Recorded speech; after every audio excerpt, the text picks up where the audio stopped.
What's up, Doug? I'm pumped. Like that music, it's hard to sit still. I know. Listen, why do you think I have a stand-up desk? Like I'm over here jamming out the whole time, right? Like trying to and then come on and be like, "Hi." In the meantime, I'm like, And now I understand why. anyway, I'm gonna let you kick it off today. I know you had a few things that you wanted to cover, so I'm gonna, I'm put it on you. I'm gonna let you do it. Oh, wow. The pressure's on. I can feel it. No pressure at all, just all of it. Well, Donna, thanks for the opportunity because I wanted to pick your brain a little bit and ask you some questions because I'm out on these virtual streets here a little bit, talking to people and everything and trying to figure out how, like you always told me, hey, my number one job is to help people, right? So I'm always trying to figure out how can I help people? So some of the things that I'm hearing out there in terms of like, we're talking about helping people create that ultra high ticket program. And when I'm talking to people about this, the Yeah. Craft Launch and Fill challenge that's coming up, some of the things that I'm hearing is as well, I don't have enough time right now, or I don't know. And sometimes people don't even look at the cost and they're like, well, I don't have the money. But they say that automatically before they even look into it to know that, like, what it is and everything. Or, well, I don't know how to do that. I've never done an ultra high ticket program. So they're kind of locked into their normal way of doing business, expecting to get something different, doing the same thing they've always done. So I'm kind of curious if you could maybe pick those apart a little bit and just give us a little bit of, okay, how do we overcome some of those challenges so that we can move ourselves forward and get out of that normal pattern of thought? So just gonna let's start with the BS excuses early because that's what it is. Those are BS excuses. I was gonna go ahead and put it up there. You know what? Here's the thing. A lot of people talk about they want to be an entrepreneur, they want to be a business owner. They want and what they're really thinking is, I want a lifestyle business where I'm at home and people are paying me to do nothing and blah blah blah, and that I'm doing more with this and less with this. And quite honestly, you can't have that. But you can't have that until you do some of this to get to this. Like you actually got to do the work. And so here's the bottom line. Time, money, and effort or ability or know-how are all excuses. They're all bullshit excuses. And I know somebody might go, well, wait, if I don't know how to do something, I don't know how to do it. Here is a quote. Oh my gosh, where's my book? It's because I don't want people to think I'm full of crap. This is actually from my workbook. I live by this, and I wish we even had our Michael on. Michael is our chief sales officer because Michael would tell you that I 100% live by this quote. I did not put this quote in here because it was cute. I put it in here because it was real. When I do things that are completely over my head and out of my financial reach that I don't have time for, so over my head, out of my financial reach that I don't have time for, the teacher appears, the money manifests itself, and my schedule works out. Lack of money, time, and ability are excuses that manifest more of a lack of time, money, ability, and excuses. That's what it is. Yeah, I love that. And what's interesting to me, and there's a question here too that kind of ties into what I'm going to ask you is that when the time factor comes up, I'm always curious about that because I don't think that people realize the value in having a coach and what the coach does. When you get a good coach, what does that do for the time factor? Right.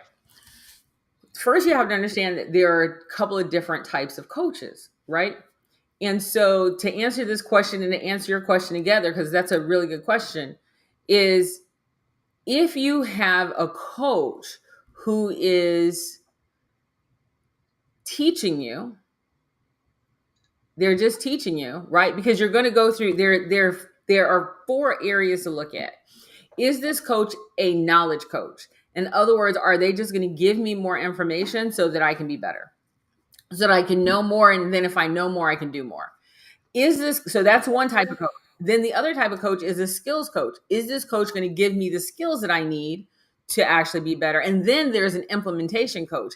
Is this coach going to actually help me implement? Now, sometimes an implementation coach, sometimes those are done for you coaches, not always, but sometimes they are, right? So you have that 1, 2, and 3, and then you have the fourth one, which is an access coach. You cannot do implementation unless you're doing done for you without delivering skills and knowledge. It's the difference between going to medical school, right, and going to residency. Medical school, you're going to go and you're going to increase your knowledge, right, and you're going to increase some of your skills. But residency is where you're actually going to poke the finger, not just find out what a finger is. You're going to take blood pressure. You're not just going to talk about it, right? You know what I'm saying? Like, you're actually going to do the work. You are doing the work to be a doctor, right? And so what coaches, good coaches actually do, and it kind of pisses me off that in this coaching arena, we have people who are teachers that are calling themselves coaches. And what they're doing is they're doing this BS level of pseudo psychology of, I'm just going to ask you questions and nod my head a lot. And I'm like, that's not coaching. That's pseudo psychology. That's not coaching. It's just not, right? What we're really talking about is coaching. When Tom Brady is throwing the ball and he twists his back foot the wrong way, which causes him to slice rather than to hit, his coach isn't standing there and going, so how do you feel about, your ankle moving a little bit? His coach is there going, dude, your foot, stop twisting it. It's making you go this way, then go this way. He's not telling him, he's not, how do you feel about that? How does that feel in your soul? Because the answers are within you. He's like, keep your damn foot still. Hand like this, elbows in. No, if you put it out here, they're going to take the ball. Elbows in, bring it all the way back. As a basketball coach, we're not sitting there going, so when you're doing those free throws and you're missing them, how do you feel? I don't give a damn how you feel. I give a damn that you're screwing up my damn game. No, when you get to the line, elbows in, keep it straight, hit the damn backboard, put it in the net. That's what a coach does. A coach isn't over here. They're not pseudo psychologists asking you how you feel about it. So for us, for our business, we have very specific goals. 6-figure quarters, 6-figure months, 6-figure weeks. Like, boom, boom, boom. Which one of those are you in? And how do we shorten the timeline of you getting there? That's coaching. That's what we do. We're not a done for you service. We're not. We are definitely an implementation service, right? And so you gotta know that. So Lisa, I think I'm saying her name right, Lisa, and I'm probably saying it wrong, Lisa. I'm going to say this. Miss Douglas said, good analogy. So thanks. And you know what? Right now, I probably said that wrong. I probably said miss when I wasn't supposed to, and I apologize in advance. So Douglas Lell said, thank you. Just whatever. Good analogy. Thanks for that. Well, and so Donna, when I'm hearing you talk about like the difference, I always think of it like there's people that accumulate knowledge, and so they're always like getting more programs or accumulating and learning more, but the difference is they're not implementing. Right. And so you've got, and I know you explained this to me one time, and honestly, like when you did, I was like, oh my God, that's me. I'm like that perpetual learner that sometimes doesn't implement. And that's the biggest thing you've helped me understand is like, okay, how much of what you're learning are you implementing? And that's the difference between a good coach and a great coach. Is the great coach helps you implement faster, which saves time. And I know a lot of people say, well, I'm not there yet. I don't think I need a coach yet because I got to try to figure out all this stuff and put it together. And I'm just curious, what are your thoughts on that when they say, well, I don't feel like I'm ready for a coach yet? I think that is hilarious because, it's the same. It is the same as saying, I don't really think I'm ready for you to show me how to give this IV. I'm just going to go in there and keep like messing up people's veins until I figure it out. The hell you say? Like in every other industry, we give you some type of on the job training or something before you go and start ruining people's lives. Like, seriously, we want to make sure that you don't screw it up. And I see more people whose ego is all up in the way saying, you know what? I think because I'm such an expert that I can just go do this by myself. Okay, you gonna you can go mess it up by yourself because that's what's gonna happen. But call it what it really is. Your ego has gotten in the way. And what I find is that besides the fact that their ego has gotten in the way, what happens is that people naturally fall into things that make them feel good. And so they'll find something that they do really well in their business and they'll go do more of that. So they'll say, I'm in Canva all day making pretty pictures and posts all day. I'm really good at making pretty pictures and posts and putting those on social media all day. And then they'll turn around and ask me, well, why aren't I making any money? And I'm like, because you're doing only that thing that feels good in your business. You're not doing the work that's required on your business. But people also don't understand the difference between working in their business versus working on their business. And what they do is they naturally fall back into the comfort zone of working in their business, and then their business doesn't grow. I love that. And so what are some of the examples like of working on your business that people should be focusing on more? Well, I got it. Let me first help you with this part. The difference between working in your business and on your business is the difference between being on the news and in the news. Oh, okay. Right? If I'm like, dude, Doug was in the news, right? Then we're like, first thing we go is, what did he do? What happened? Like, it's a bad thing to be in the news. But when you're on the news, like, oh, Doug was on the news today. It's like, oh, he was on a show. He was sharing value. He was doing something to move forward. So all you have to do is think of a difference being on the news and in the news, being on your business versus being in your business. When you're on your business, you're doing something to move your business forward. And that is not sitting there and doing. Here's the thing. If there is something that you're doing that you could literally give to a VA to do, let's say you had a well-trained VA.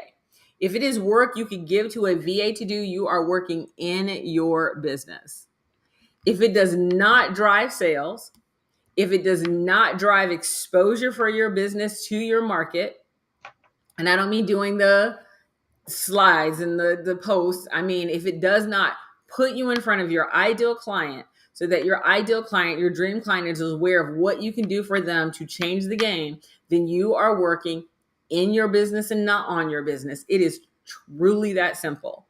So when people call me and they're like, I don't know why I'm not making any money. I'm like, well, how many customers are you talking to? What are you doing to put yourself out in front of your customers? How many customers are you connecting with on a regular basis? How many clients are aware of what you do? And don't tell me that you're going to put another social media post to make people aware of what you do. You should have somebody in marketing can do that.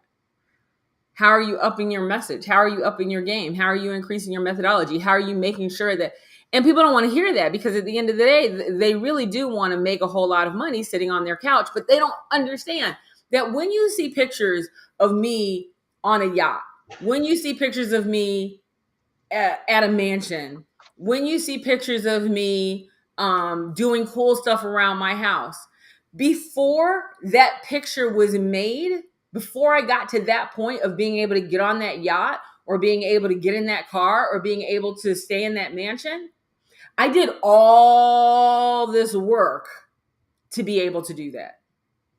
There was all this work that I did to be able to do that. I didn't just wake up and say, I'm going to run a lifestyle business today and I'm going to be on a yacht tomorrow. No, I had to work my ass off and serve my clients so that they can have 6-figure months, so they can have 6-figure quarters, so I could be able to afford to get on that yacht. And by the way, when my clients see me get on a yacht, they're like, girl, because you work your ass off, you deserve it. I can't believe you're taking a day off. Are you okay? Right? right? There. So listen, if people want a lifestyle business, but they want the lifestyle part, but they forget there's a whole business part.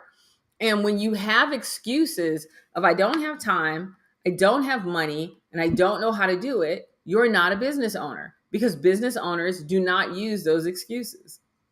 Not for their business.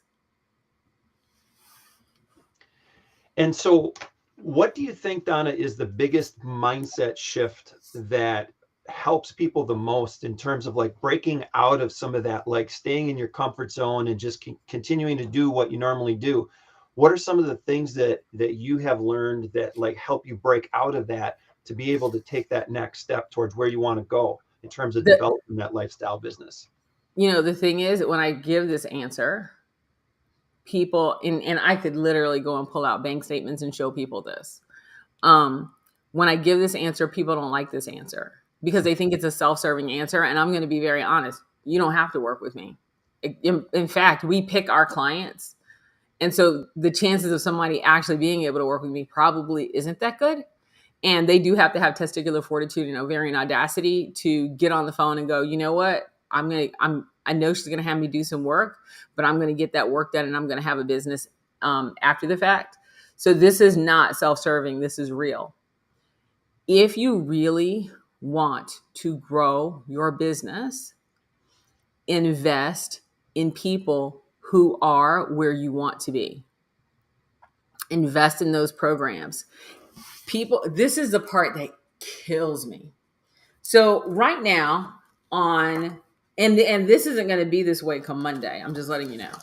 So right now on the Firebrand, on firebrandchallenge.net, this book right now is free. It's 150 pages, step by step, how to craft, launch, and fill a high ticket offer, right?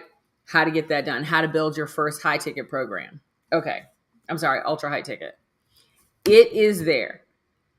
What I love is whether you're doing low ticket or high ticket, the book works. It just works. The issue that you run into is people will take this and download it, and they will put it on their computer, and it will gather dust. And they will attempt to build their entire business with free shit. And what they're doing is they're cobbling together a Franken business. Isn't that what we call it? Franken business, yeah. They're cobbling together a Franken business. They are, I'm gonna get some free shit from over here and some free shit from over there, and they just keep putting all this free shit together. This will help you craft a high ticket offer. But quite honestly, if you don't know who your dream client truly is, if you don't know specifically what your offer is, if you don't have a methodology to back up the promise that you're making for your high ticket offer, then pause. You haven't put together your foundation or structure of your business yet. So what are you doing?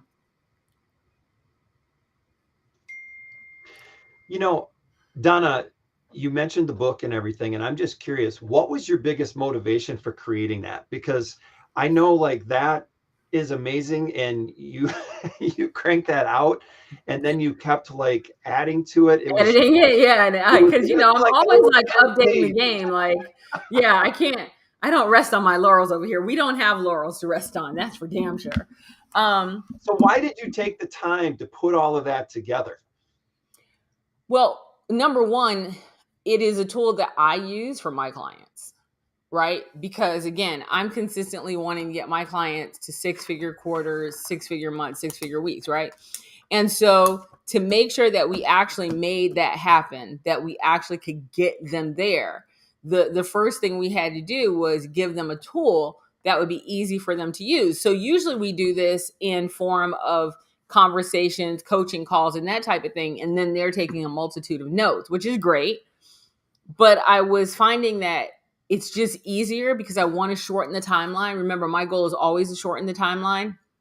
So what I found was if I actually had a workbook, that I could shorten that timeline even more for my clients. So something that would have normally taken us 6 months to get to them making money, we can actually get to that in 3 months because we have a tool.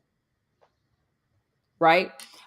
So that was so important. So now we have a tool that I'm consistently updating and going, okay, you know what? This is better. Every time I work with a client and I learn something new, you know me, I'm going to go and update and go, oh, this is the next best practice that we discovered. And then how do you, that we implement it with our client, see how it works for you so you can up the game on that best practice. Because it's only best practice for that person. It's not best practice for everyone, right? You have to come up with your own best practice.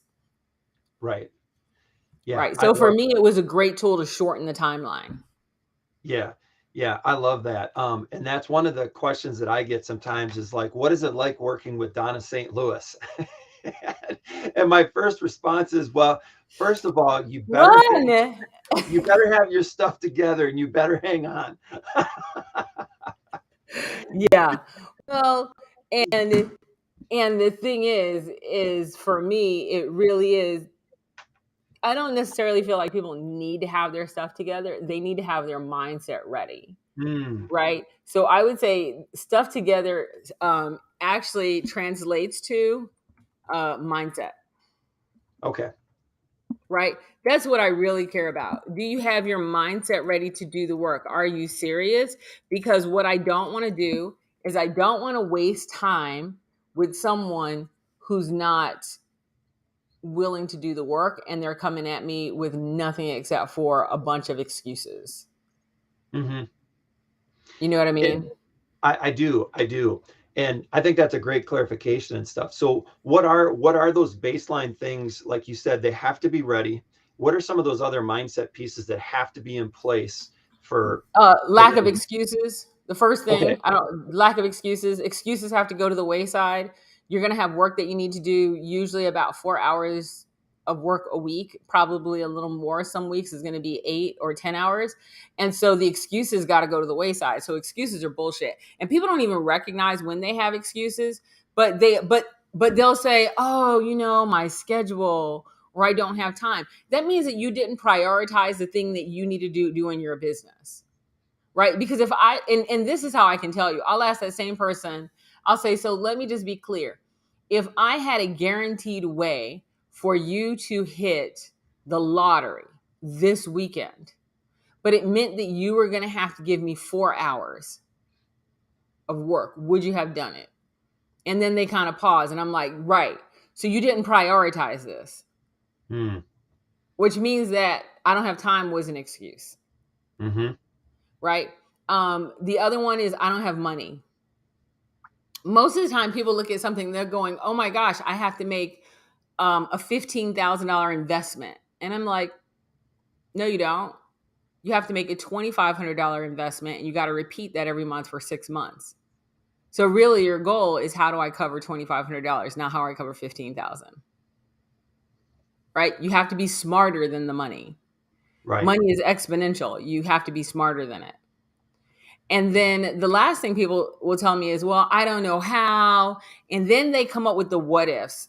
And here's my big secret on these.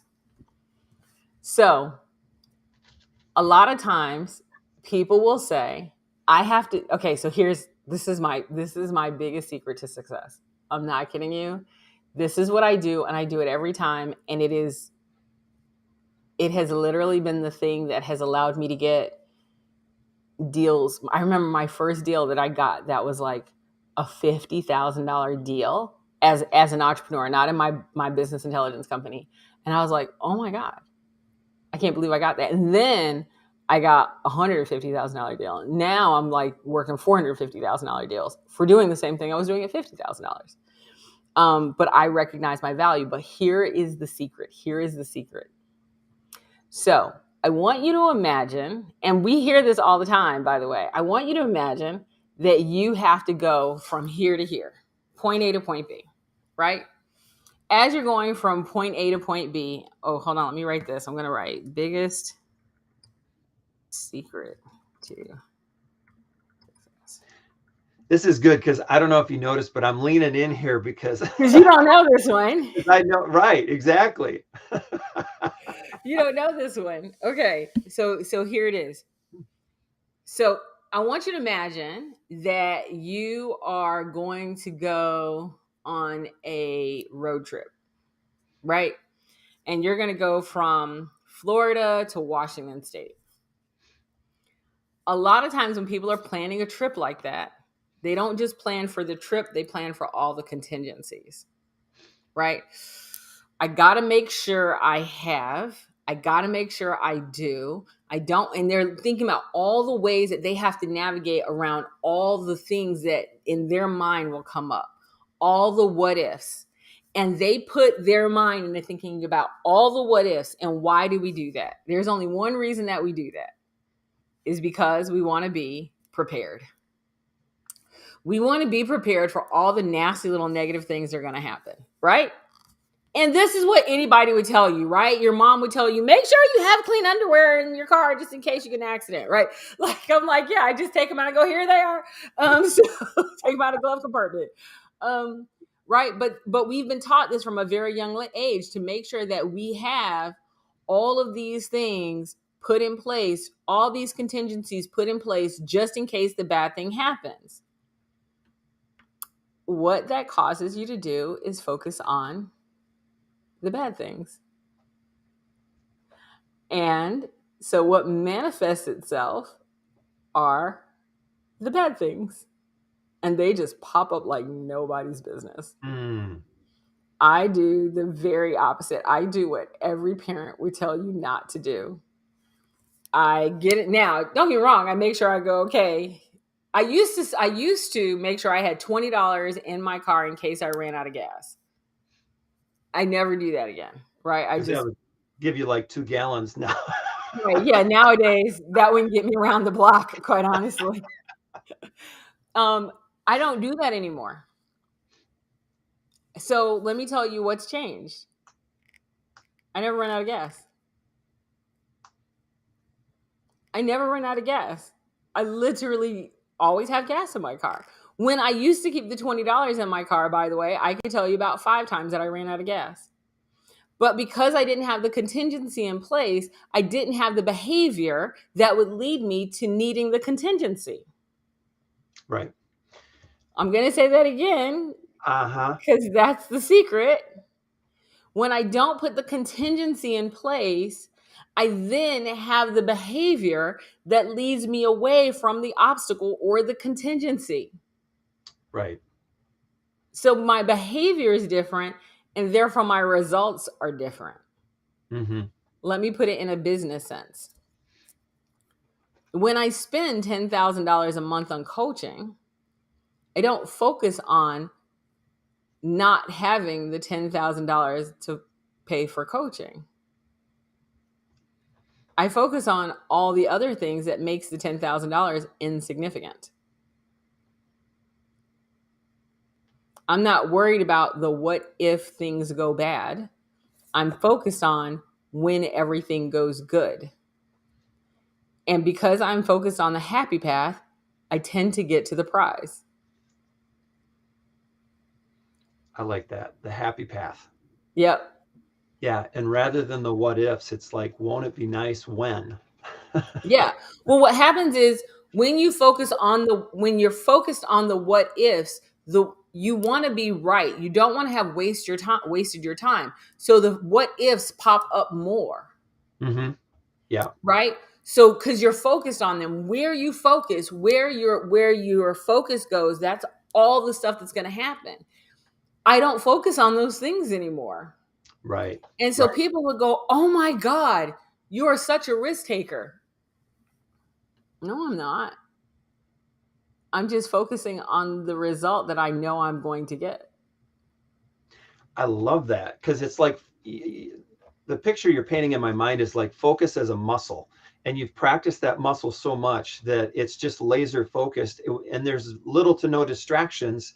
And you've got that thing practiced so much, because I know one of the things that I always hear and like to think of is where your focus goes is where your energy flows. Yep. And more grows. Right. Mm-hmm. And I love that. And the other thing is, I recognize obstacles. Like most people see obstacles as stopping points. Right. I ran into this obstacle, and this is literally how they do it. I see people do this. They go, oh, here's this obstacle. And I stopped. And I'm like, so you ran into this obstacle right here and stopped? They're like, yeah. And I'm like, What about the other 350 degrees? An obstacle is an opportunity for you to shift perspectives and go a better direction, Ooh. right?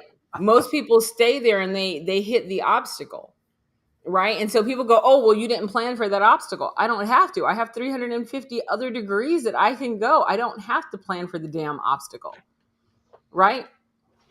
So Right. yes, this is all about, Michael said it really well. It's really about the mindset of abundance and not scarcity. Winner's mindset, like Steph Curry, focuses on where he's going to make the win, where he's going to get the win, not where the loss is coming. What not, there is this thing that they say, especially in politics, you hear it a lot, is what is the path to win? I'm going to say something, and I am not a political person by a long shot, but Donald Trump did not focus on a path to win. He focused on a path not to lose. So while everybody's like, he has to know the path to win, he goes, no, I have to know the path not to lose. Which I know sounds crazy, because he's like, no, I just got to look at all the ways not to lose. And he ended. No one expected that man to end up in the White House. No one expected him to end up in the White House. And ended up in the White House because of where his focus was. And he did everything to make that happen. Whether you like him or hate him, the fact of the matter is that he did something that no one else had done in history. If you watch these people right now, the Tampa Bay Lightning, right, are going for the Stanley Cup. What are they focused on? They're not focused on, oh my God, what are all the obstacles? What are all the things that we have to stop? No, they're focused on how do we get the puck in the goal. And where this has come from is that we've heard people say quite a bit, well, your best offense is a great defense. And I'm like, yeah, you're focusing on stopping, which is a mindset of scarcity. I'm focusing on getting, which is a mindset of abundance. You got to be thinking about abundance. How are you going to get there? Even my defense should be thinking about abundance. So here's the thing. So I used to coach basketball, kids basketball all the time. One of my favorite things to do. And there was this one kid and no one thought he could play. He was just round. And I said, this is what I need to do. Hands out, this. And he goes, well, yeah, but it sucks because everybody gets points. And I'm like, oh, you're a big man. I'm going to show you how to get points. And what I used to give him is, if a ball went in the air, I'm like, I want you to slap it down, right? I would give him volleyball points. So then he had something positive. I'm like, you get volleyball points. So every time you smack one of those out of the air, you get 2 points too. And so then he had this thing of 2 points, right? Everybody thought it was stupid that he was getting 2 points. I was giving him 2 points because he smacked the ball. I'm like, volleyball points, bro, you're getting 2 points. Smack it out of the air. So that's how he would get his points. It became a mindset of abundance. The best thing for me was when he graduated from high school. He literally gave me, he was giant by then. He was like a giant by then, right? And he had like a basketball scholarship, a football scholarship. Like he had all the scholarships that, they were asking to give him. And he gave me this big hug and he said, you believed in me and showed me that I could be more than what people saw on the outside. And that as long as I'm chasing something for myself that's positive and powerful, I can get it. He got volleyball points. I'm like, yeah, because that's powerful. That's abundance. That's not negative, So you just got to think of it differently. Yeah, I love that. Being super desire focused. Absolutely. Absolutely. Yep. Yes. That's great. Great example. Yeah. Michael said, not even how I will get there, but when I will get there, assuming as if you're going to be successful, acting as if, feeling as if, right? Talking all the time. All the time. That's one of the things that, and Michael's that person who will tell you all the time. He goes, Donna's one of those people. If she says one of these quotes, it's probably because she's living it. And so, so anytime someone says, I see people do this all the time, it annoys the hell out of me. And that's why we're changing things on our website now. So I rarely do anything for free. Like giving this out for free was part of a marketing plan from a company. And I got to tell you, I don't do free because what you pay for, you pay attention to. And I'm not about having people download something and putting on their hard drive and collecting dust. Like, if you're going to download it, do something with it. Otherwise, what's the point? You know what I Right. mean? Like, do something with it. Yeah, I like that. What you pay for, you pay attention to. Oh, absolutely. Right. Yeah. And so it won't be expensive. It'll be a nominal charge. It'll be like $7. But at the end of the day, it'll make people who are serious, because people are going, oh my God, they're like clutter rats. Like, they just go and get a whole bunch of shit and they just download it and it's just sitting on their computer and they never do anything with it. And I'm like, what was the point? What was Right. the point? Right? How much free shit is sitting on your computer? It's gross. No. If you get it, use it. It's, that is the other thing that I would tell you in regards to being successful. It's rare that I read a book purely for pleasure. Very rare. But I will read a book that I'm going to do something with. And here's one of the reasons that I do that. If I'm reading a book that I'm going to do something, if I read a book, then I am not going to let negative energy take over and not do something with it. So I'm going to read it, I'm going to learn something, and I'm going to apply it. Now, getting that book is value. Mm-hmm. But I see people all the time, and they sit there and they get these books and they'll tell me, oh, I read 50 books this year. And I'm like, what'd you do with it? And they're like, what do you mean? I'm like, are you going on Jeopardy? Like, what's the goal? Are you just trying to be that guy that's crushing it at Trivial Pursuit in the bar? Is this for free beers? Like, what is the goal? And I have people who brag, oh my gosh, I read 50 books this year. Not doing a damn thing other than reading 50 books. Right? I'm like, yeah, I read like 2 books, but I implemented stuff out of both of them. And here's one of them. This book right here is $400. It's called Breakthrough Advertising. It's out of print. I got it from the estate of the guy who wrote it. It is the best book ever written on marketing. It is not this crap that we have right now on Amazon. This is the best book ever written on marketing. And even great marketers will tell you this is the best book ever written on marketing. I read this book and made, I think, $150,000 from creating a class based on what I read with permission from the estate. That's a pretty good ROI. Yeah. What's the point of reading a book if you're not going to actually use it? Right. And so I went back and got permission from the estate, and they gave me all permission in the world, and I went and created a class from it because they weren't. That's very cool. I love the fact too that you took it like one step beyond with the workbook too, and you created the video series to go with it as well. So if people are like, hey, I don't always, that's not always my best learning style. Well, you took it one step further too. Right. I'm like, read the book and do something with it. What is the point? Because that has been what a lot of people don't know is I'm a self-taught IT person who has written stuff that's literally sitting in their browsers today from 26 years ago. Right. But I was a self-taught IT person. How did I do that?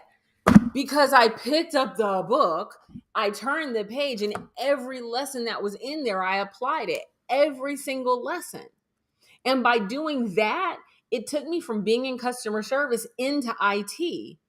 It then took me from IT into higher levels of IT to the point where I became a consultant. Then when I became a consultant, I kept getting certified and certified and certified. I kept getting all these certifications because I was so good at learning and doing, applying, and then using that application to get a raise. Every time I left the job, I would get a $5,000 or $10,000 raise every time I changed jobs.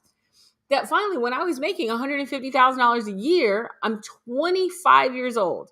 I'm making $125,000 and $150,000 a year.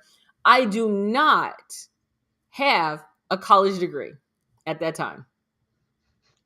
I was homeless at 19. I'm 25 years old, making $150,000 a year, and everyone wanted to know how I did it. Here's how I did it. I picked up a damn book. I read what was in the damn book. I applied what I read, and then I went and got another book. Then I'd read what was in the book. I would apply what was in the book. I would use it at work, and then I would do it again. And I just kept repeating the cycle. Why in the hell would you go through the work of downloading something not to use it. You want to know why I'm successful? Because I read and apply every single solitary thing I get my hands on, all of it. If I read it, I'm going to use it and I'm going to make money off of it. And so then when it was time for me to actually start a business, I had gotten my PMP certification. I had gotten my Six Sigma Master Black Belt certification. I was certified in all these programming languages, and I didn't know how to sell for shit. So I went and read this book that was all about giving presentations.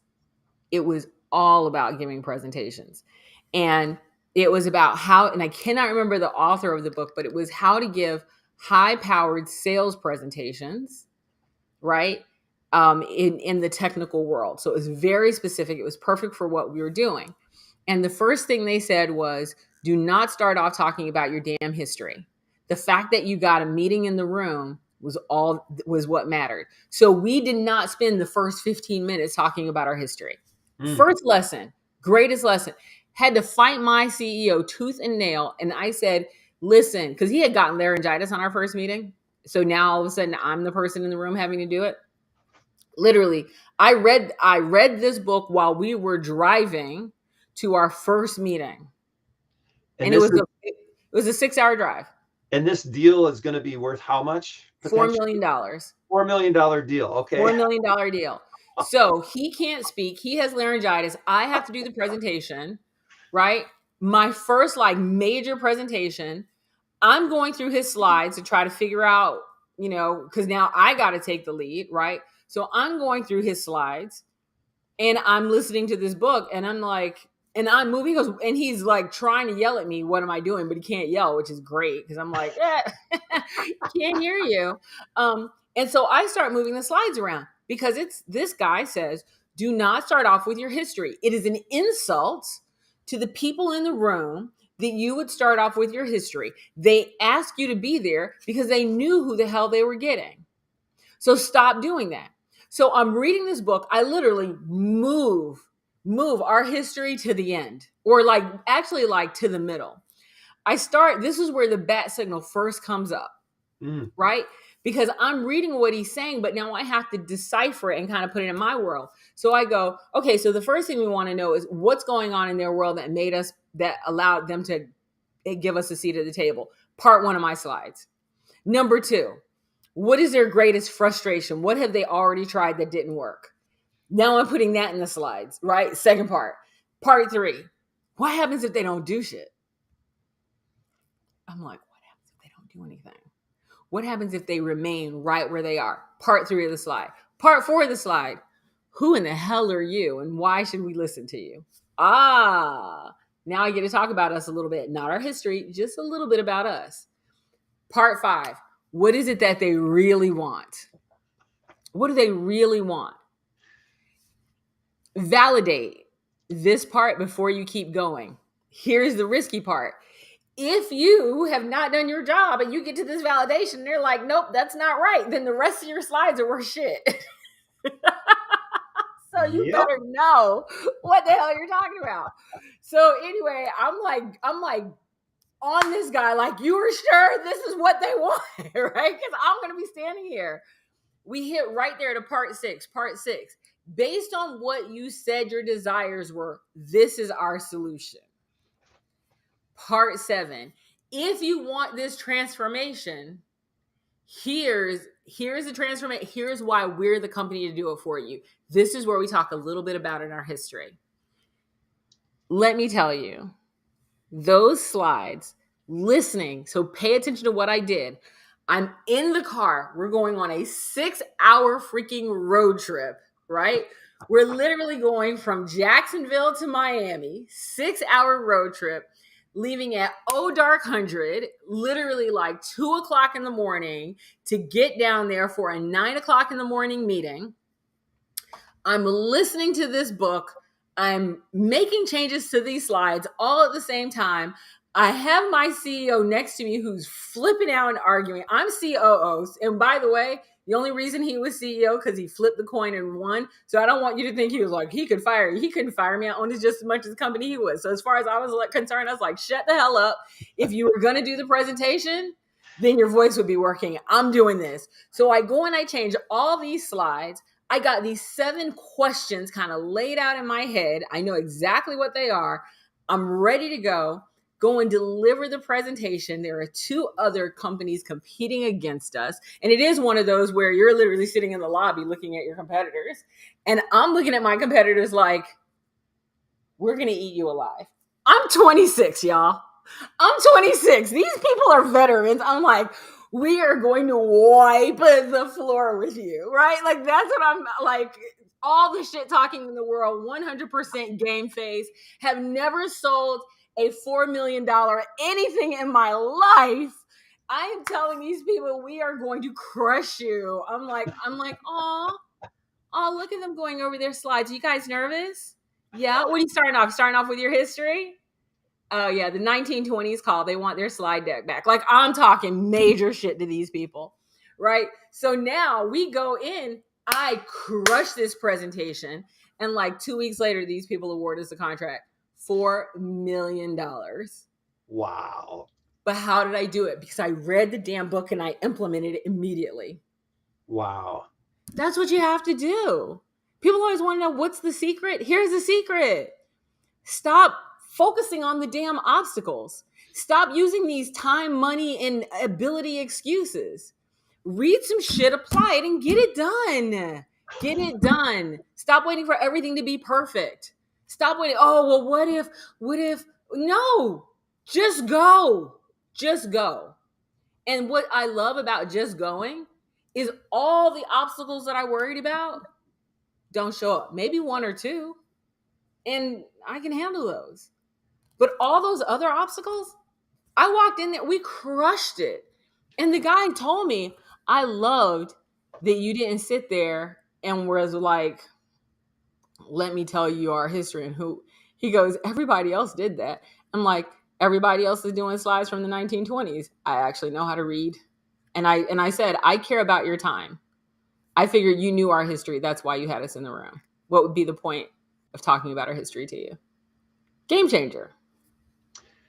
Okay, so I just want to unpack something here. So for anybody that listens to this, what you need to do is go back and replay the last 12 minutes, because Donna just gave you gold, because she just went through her bat signal. And the other thing I want to point out is that the reason that you went in there, and I'm actually asking you this, because how can you go into a situation like that you've never been in before and have that level of confidence? Because you had a what? I had a methodology. You had a methodology, exactly. I had a methodology. You just illustrated, and this is like, even though I hear this, it just constantly reminds me more and more and more, because I hear people all the time saying, well, I wouldn't have the confidence to do that, or, I don't know how to do that. You just told people how to do that, and it's a very repeatable process. Mm-hmm. And it's not just something that, you're not winging it like a lot of coaches. Listen, we teach that exact process. So think about this. This process is from 27 years ago. We teach this exact same process to every one of the people who come to our program. We're like, and then what's so cool is I was just talking to Donna Cutting yesterday, and she's one of our clients, and she runs Red Carpet Learn. Absolutely amazing. She's amazing. She goes, oh my God. She goes, I could use this for presentations. I could use this for sales calls. I could use this. I go, it's for every conversation you ever have again in your life. All of them across the board. And she was just like, holy shit. And I'm like, yeah, it's like Frank's Red Hot Sauce. We put that shit on everything. Like, she was just like, I can't believe it. Really? And I'm like, I swear to you, that's exactly what I use. I'm not messing with you. And it was truly a game changer for her, because then, so think about it. We started off our meeting with, I go to her, how do you feel about writing copy? She goes, that's not my jam. And I go, okay, let me teach you this one thing. And then she's like, yeah, I'm about to go write the best copy ever on the planet, because holy shit. really? And she goes, and so you have these kind of tools just like sitting around here for us to be superheroes? And I'm like, mm-hmm. I'm like, it's the Matrix, baby. I got you covered. Let's go. And then the stuff that she came out with was like, I was like, damn. I'm like, did you get that from the book? Did you get that from here? Because that's really good. I deserve an Oscar because that's amazing. Like it was so good. It was so good. So yeah, I was really proud of her. And Donna, this is just clicking here. Sometimes it takes me a little longer to catch up to you a little bit and stuff. But what I love about It this is takes that a little while to catch up to crazy. I get it. But what I love about this is all of a sudden now I'm realizing too, like real time in this moment, that great content is not an end point, it's a starting point. That's right. It's a starting point, and then great coaching takes it from there to the highest levels. And then it's just like, holy cow, now get ready. Right. So Exactly. I love that because that's what puts you out on the leading edge. You don't want to Exactly. get stuck in the sea of status quo, right, Donna? Oh, God. Yes, God forbid. And think about that. That's what status quo was. I mean, had I ever given a presentation before? Absolutely. But I had never given a sales presentation from an IT perspective to a bunch of clients, potential clients for a $4 million deal, right? And so could I have gone and said, well, this is how everybody else does their presentation, so this is how I'm going to do it? Or do I go to this guy who's like, listen, I've been a technical presenter for years, and let me show you how we take these really, really complex things, simplify them, take people, and he talked about take people through a hero's journey and then crush it. So I kind of had to break down all the stuff he had into something that was a little bit more simple because he had like 18 steps. I was like, dude, I need like 6, 7. And then make it something that is fire. People just, they're overcomplicating it. Okay, one last thing here. So this is what I love about you is that you're always practicing what you're sharing with other people. So you just talked a few minutes ago about the importance of like having the courage to do it and keep your eye on your desire, right? You just illustrated that in that story. You weren't going into that meeting thinking, oh, geez, I hope I don't screw this up. I hope I don't lose this $4 million contract. You're like, you're looking at the people over there like, oh, you came to. You guys are going to lose today. Hi, would you like to shake the hand of a winner? And you got to realize at the time, I'm 26 years old, Right. working in IT. There are no women in IT. Okay, there are no women in IT, and I'm like, hey, would you like to shake the hand of the winner? Just no, you're good. You're gonna read more about your history at the first 5 minutes. All right, you go do that. We're just gonna go and get the pins so they can sign the deal because we're good to go. I just love the courage. I think courage and I think deliberate focus. And those things just really resonated. So thank you for sharing that story. That was just, wow. That was good stuff. So people usually ask me, so Donna, what happens if you don't do that, get that contract?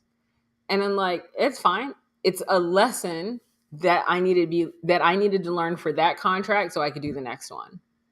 And that's fine.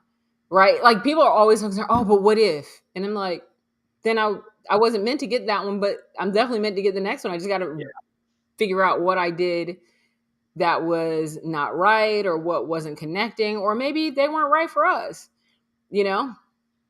Yeah. I love that. I love that. Oh, yeah. I don't focus on the losses and the negativity. I focus on the abundance and the winning opportunities. That's why write that down, folks. That's why we keep winning. That's why we keep winning, right? Even when so this is what I want to close with. Okay. This is so Wait, do you have any questions before I close with this? No, because I was just okay, here's the deal. I've got like sticky notes all over the place because you're dropping nuggets. And I'm like, now I got to go back and like, oh my gosh. No, go ahead, close. This is awesome. Okay, watch this. You're going to love this.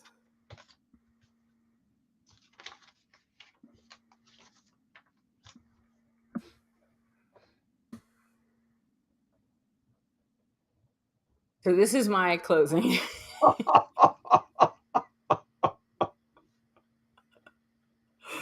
So if you ask someone, hell, 5, 10 years ago, right, who's the greatest golfer of all time? They'd say Tiger Woods. If you ask someone 2 years ago, who's the greatest golfer of all time? Tiger Woods. You ask somebody today, who's the greatest golfer of all time? Tiger Woods. Then you go, but Tiger Woods has lost almost every time that he stepped up to the tee. And they're like, you lie, he's a billionaire. I'm like, I didn't say he was broke. I didn't say that losing was going to make him broke. What I said was, he's a loser. And this is why he's a loser. Most people would say the perfect golf game is 72, right? Isn't that the number? Par. Yeah. It means that they gave you 4 shots and you did it in 4 shots. They gave you 3 shots. You did it in 3 shots. Some people call this a scratch golfer. Am I correct? Am I using the right language? Okay. Yep. And some people would even dare to say some craziness like, that is the perfect game. But I know people who get less than par. Like, they're like, no, I did that 4-hole in 3 shots, or that 3-hole in 2 shots, right? And you're like, whoa. Well, now. But the perfect golf game is actually 18 holes in one. 18 hole in ones. You had 18 holes. Every time you got to the tee, pow, you hit it, went right in the hole, right? First of all, no one's ever playing with you again. But you and I both know that the perfect game is actually 18 that you hit a hole in one 18 times. True? Never thought about it like that, but true. Yeah. That's true. This means that every time that Tiger Woods did not get 18 holes in one, the Tiger actually lost. In fact, I would dare to say that his score is significantly above having 18 holes in one. However, his losses have made him one of the greatest golfers out there, because while he is aiming for perfection, he's actually not. Tiger Woods does not go to the tee, get his club, right? And then say, I'm going to get a hole in one. That's not what he's aiming for. He's aiming to get it onto the green. And the moment that he aims to get it onto the green, he has decided, I don't want perfection. I want to win. And that's what you have to keep in mind. You can aim to be perfect, or you can aim to be a loser, like Tiger.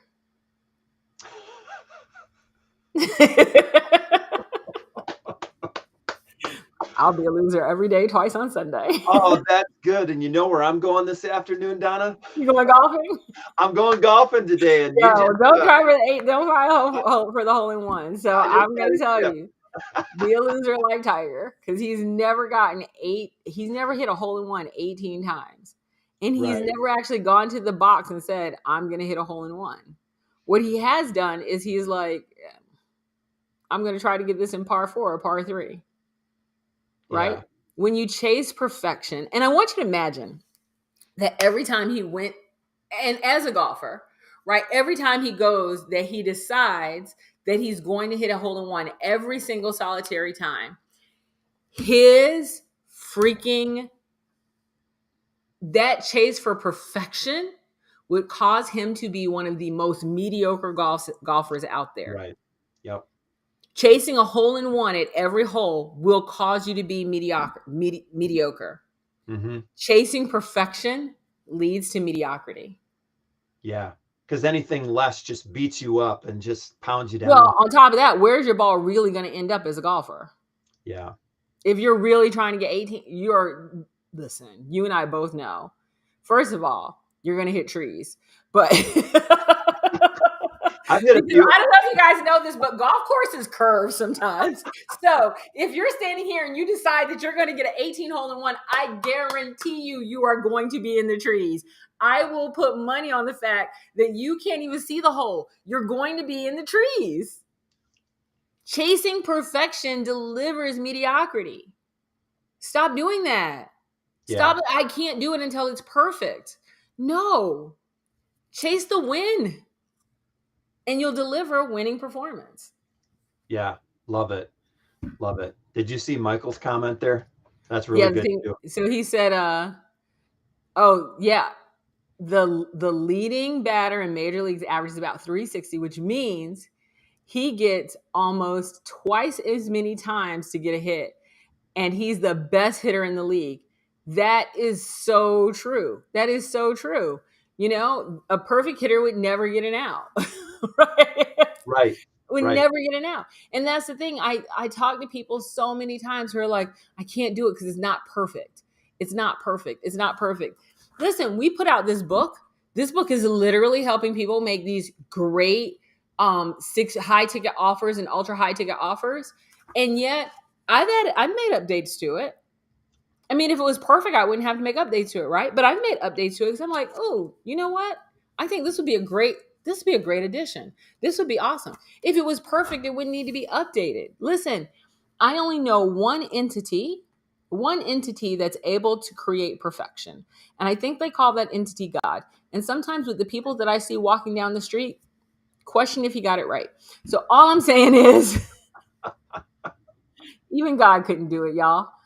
Chase the win. Stop chasing perfection. Oh, great stuff, Donna. As always, thank you so much. You're welcome. You're welcome. All right. I'm going to go and get some actual work done. I've been on here for an hour. Quit goofing off. Okay. Got to get back to it.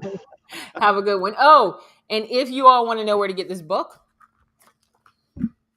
go to firebrandchallenge.net, and it's free for now, but it will not be free. Not for long. I think starting tomorrow or Monday, it'll be $7. Anyway, just saying. All right, I'll talk to you later. Have a good one. See you later, Mr. Bentley. All right, you too, Donna. Thank you. Bye. Bye.